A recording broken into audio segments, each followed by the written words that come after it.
Time value of money. पैसे की value time to time increase होगी या डिक्रीज?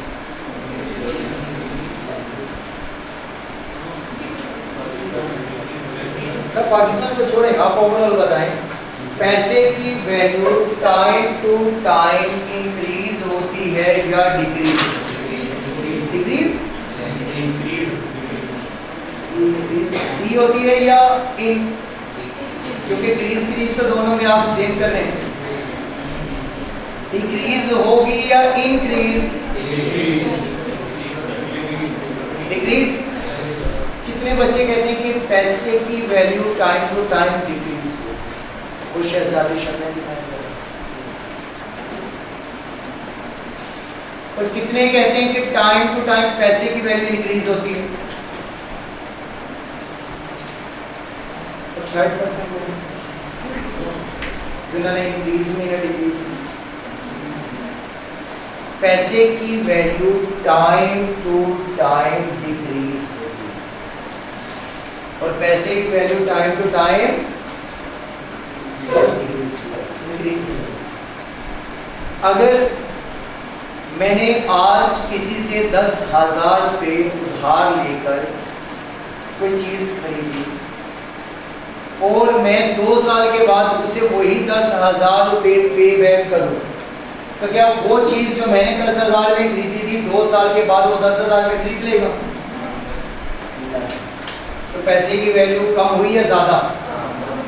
पहले तो 10,000 में आती थी तो अब 20,000 में आएगी, 15,000 में आएगी, तो बढ़ी है या कम हुई? कम हुई, क्योंकि पैसे की वर्थ पहले जैसी नहीं रही। पैसे की अमाउंट मीन्स के अगर नंबर ऑफ फिगर्स में बात करेंगे तो आपको वो चीज़ पहले से ज़्यादा पैसे देने पड़ेंगे। इसलिए ज़्यादा देने पड़ेंगे पैसे, क्योंकि पहले जैसी वैल्यू पैसे की नहीं रही। पैसा जैसे जैसे टाइम गुजरता जाएगा वैसे वैसे पैसे की वैल्यू, वैसे वैसे पैसे की बुकत कम होती जाएगी। एक टाइम था कि 1 रुपये फकीर को देते थे तो वो खुशी से 1.5 दुआएं लेके चला जाता। अब 10 रुपये भी दे दो तो मैं इस कर 50 या 100 से कम वो पैसे नहीं लेते। तो उसकी रीज़न ये कि भाई पैसे की अब वो वाली वैल्यू नहीं रही। जैसे जैसे टाइम गुजरता जा रहा है वैसे वैसे पैसे की वैल्यू कम होती जाती है। तो एक ये कॉन्सेप्ट माइंड में रखिएगा कि टाइम के गुजरने के साथ साथ जो वैल्यू है मनी की वो क्या होती जाएगी? कम होती जाएगी। मीन्स के आज टुडे जिसे आज कर लें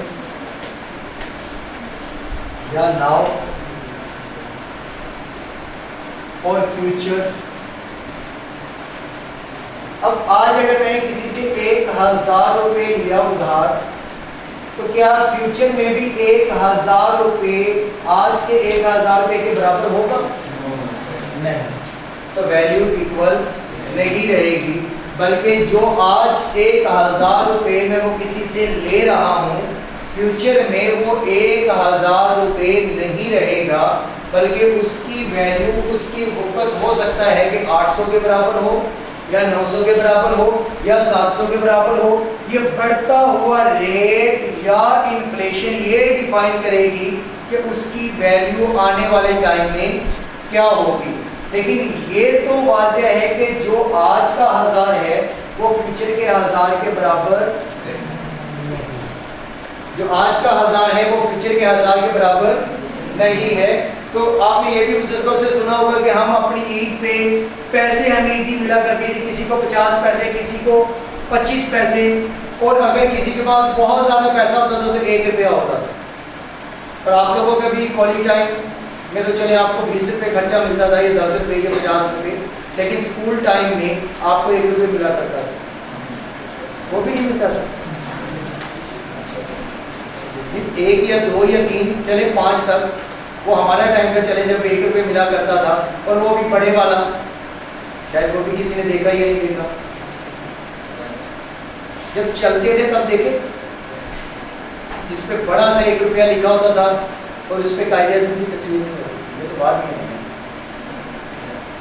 मतलब आप भी पुराने हैं। वो पैसे चलाए हैं शॉप में 25 पैसे जो राउंड शेप में होते थे, कितने पुराने नहीं, हमने चलाए 50 पैसे 25 पैसे, 1 पैसे वाला नोट, ठीक है, ब्राउन कलर में, हमने वो भी चलाया। उसके बाद 5 वाला आया था, वो तो आप लोगों ने चलाए होंगे, जिसमें वो मंगला डैम बना हुआ था, ये पता नहीं तरबेला डैम ये मंगला डैम था, ब्लू कलर का। वो मेरा ख्याल ज्यादा से ज्यादा 6 नोट चले थे, उसके बाद फौरन से बंद कर दिए थे। फिर 10 वाला एक बड़ा नोट होता था, 50 वाला, 100 वाला, 500 वाला, 1000 वाला। उस वक्त अभी 5000 वाला नहीं आया। 5000 वाला नोट तो आपकी जनरेशन में है, जैसी बैठे ना सारे, जैसी है ना, 2000 से ऊपर के है ना सारे। हाँ, तो 5000 वाला तो तब आया था, उससे पहले तो 5000 वाला नोट था ही नहीं। तो जितने अमाउंट नोट के ऊपर कम अमाउंट होंगे, वो होगी ना, सबसे बड़ा नोट कम अमाउंट वाला होगा, उतनी वैल्यू पैसे की कम डिक्रीज होगी। अब 5000 वाले आए हैं, ऐसे ही 10,000 वाला या 20 या 25 या 50,000 वाला ये भी आता, तो इससे पैसे की वैल्यू मजीद डिक्रीज हो जा रही है, क्योंकि करप्शन उतनी ज़्यादा हो रही है। 5000 नोट जब से बढ़ा है तब से करप्शन भी बढ़ी है, क्योंकि 1000 वाले कितने को कोई सेव कर लेगा, लेकिन 5000 वाले में जहाँ 5 नोट 1000 वाले आने, वहाँ 1 नोट 50 वाला सिक्का भी यूज़ किया होगा, देखा तो है। पैसे जिसके बैंक पे पैसे मसूद बनी आया था 50 वाला, ये तो अभी 1.5-2 साल पहले की बात है। अब इतने भी बच्चे अपने आप को ना समझें कि मिडिल क्लास से पैदा किया है। 50 वाला सिक्का आया था, 10 वाला भी आया था, 10 वाला भी आया था। आप भी ऑलमोस्ट एक सिर्फ पैसे वाला फेस छोड़ के बाकी तो सारे आप लोगों ने भी फेस देखे। अब क्या जब 10 रुपए की कोई बुकत होती थी, जो पहले कभी 10 रुपए की बुकत थी वो अब है नहीं, जो पहले कभी 100 रुपए की बुकत होती थी वो अब है नहीं। पैसे की वैल्यू टाइम टू टाइम क्या होती जा रही है, डिक्रीज होती जा रही है। तो जो आज 1000 रुपए की बुकत है, आने वाले 1 साल के अंदर या 2 साल के अंदर वो उस 1000 की बुकत 1000 के बराबर नहीं रहेगी। हमने यही देखना है इस चैप्टर में कि आज के 1000 के बराबर जो अगले साल या 2 साल के बाद या 4 साल के बाद उसकी बुकत क्या रहेगी, ये हमने फाइंड करना होगा। इससे कहते हैं कंपाउंडिंग। मीन्स पैसा अगर प्रेजेंट से फ्यूचर की तरफ लेके जाना हो उसे हम कहते हैं कंपाउंडिंग, और अगर फ्यूचर से वापस प्रेजेंट पे लेके आना है तो उसे हम कहते हैं डिस्काउंटिंग। अगर फ्यूचर से वापस आना है तो डिस्काउंटिंग, लेकिन अगर प्रेजेंट से हमने फ्यूचर की तरफ जाना है तो उसे हम कहते हैं कंपाउंडिंग। उस कॉन्सेप्ट को नेम दिया जाएगा कंपाउंडिंग, बढ़ाना। वैल्यू तो कम होगी लेकिन पैसे अब फिगर्स में क्या देगा, ज्यादा होगा। कि आज का 1000 जो 1000 में चीज खरीदते हैं, फ्यूचर में हो सकता है वो 1200 की मिले या 1400 रुपए की मिले, तो वो कंपाउंडिंग है। लेकिन हकीकत में उसकी वैल्यू क्या हो चुकी होगी, कम हो चुकी होगी। कितनी, उसको डिस्काउंटिंग करके हम देखेंगे अगले चैप्टर में कि डिस्काउंटिंग करके वो वैल्यू कितनी बनती है। तो वो चैप्टर नंबर 6 है। चैप्टर नंबर 5 है कंपाउंडिंग या टाइम वैल्यू ऑफ मनी। पैसे की value time to time decrease होती जाएगी। अब इसके पहले कुछ छोटे से कॉन्सेप्ट हैं, थोड़े बहुत पहले वो देख लें, उसके बाद इसे स्टार्ट करते हैं।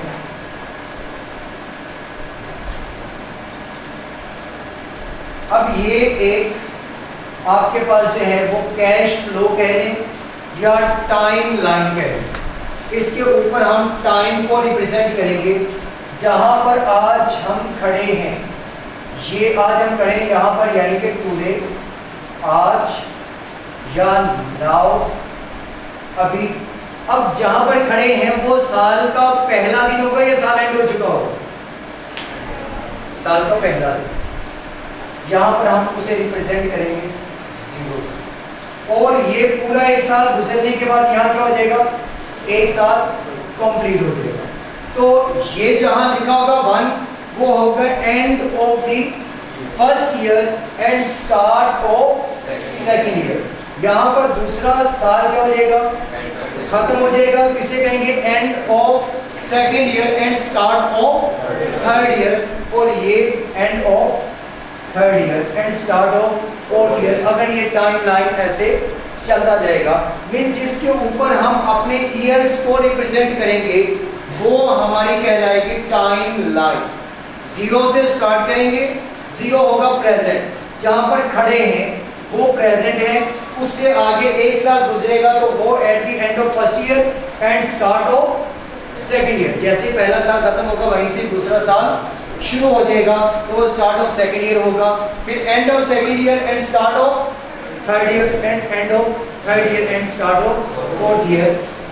अब ये टाइमलाइन है, यहाँ पर खड़े हैं और अगर हमने 3 साल तक पहुंचना है तो फिर ये हमारा क्या होगा, फ्यूचर। तो ये फिर क्या है, प्रेजेंट, ये फ्यूचर। तो यहाँ पर क्या हो जाएगा, टुमारो, टुमारो से बना देंगे आने वाला टाइम। वैसे तो कल है, लेकिन अगर 2 साल 3 साल 4 साल तो आने वाले कल में हम क्या रखेंगे, फ्यूचर वैल्यू को रखेंगे। अब ये है प्रेजेंट वैल्यू। अब अगर एक पर्सन किसी से पैसा उधार लेता है, अगर एक पर्सन किसी से पैसा उधार लेता है, मैं यहाँ पर कह देता हूँ कि मिस्टर बी है, वो मिस्टर बी पैसा उधार ले रहा है बैंक से, तो मिस्टर बी जाएगा बैंक के पास और उसे कहेगा कि भाई मुझे कुछ पैसे उधार दे दे।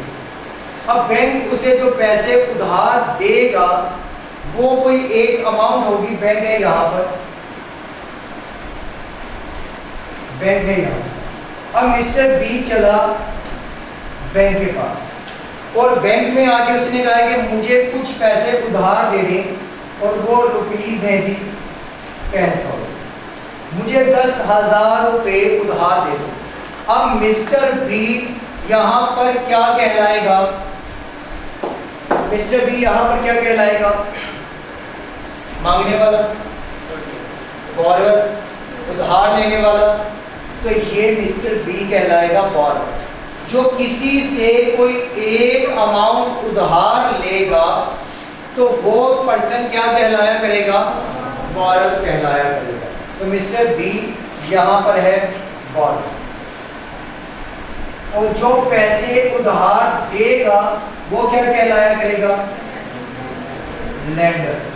पैसे उधार देने वाला लेंडर और पैसे उधार लेने वाला क्या कहलाएगा, बॉरोवर कहलाएगा। और लाजिम नहीं है कि हम बैंक ही हो, कोई भी मिस्टर एक्स वाई जी हो सकता है, कोई भी मिस्टर एक्स वाई जी कोई भी हो सकता है, वो किसी के पास भी जाके पैसे उधार ले सकता है। टर्म ये समझनी है कि जो पैसे उधार लेगा वो बॉरोवर, और जो पैसे उधार देगा वो क्या कहलाएगा, लेंडर कहलाएगा। इनके दरमियान कोई एक टाइम भी तय किया जाएगा कि जो पैसे बॉरोवर लेके जा रहा है लेंडर से, वो कितने टाइम के बाद वो पैसे वापस करेगा। तो वो जो टाइम डिसाइड किया जाएगा, इसे नंबर ऑफ पीरियड भी रिप्रेजेंट किया जाएगा, या टाइम पीरियड भी उसे कहा जाएगा कि भाई कितने टाइम के लिए आप ये पैसा लेके जा रहे हैं। तो कोई टाइम पीरियड भी इनके दरमियान डिफाइन होगा, जैसे इस टाइम लाइन के अंदर है 3 इयर्स। अब 3 साल।